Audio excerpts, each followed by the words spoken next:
Miércoles 11 de junio. Evangelio de San Mateo 10, 7, 13. San Bernabé, apóstol. Proclamaban la buena nueva. Reflexión.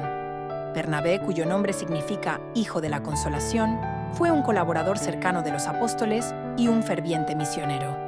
El Evangelio de hoy nos recuerda la urgencia de anunciar el reino de los cielos.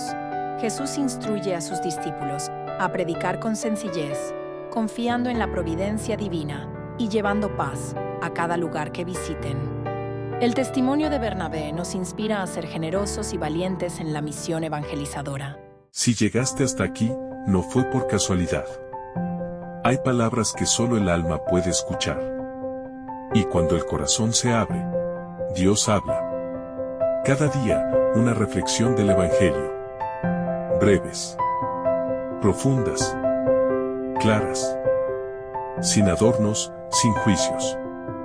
Solo su voz. Suscríbete. Escucha. Compartí. Porque Dios habla hoy.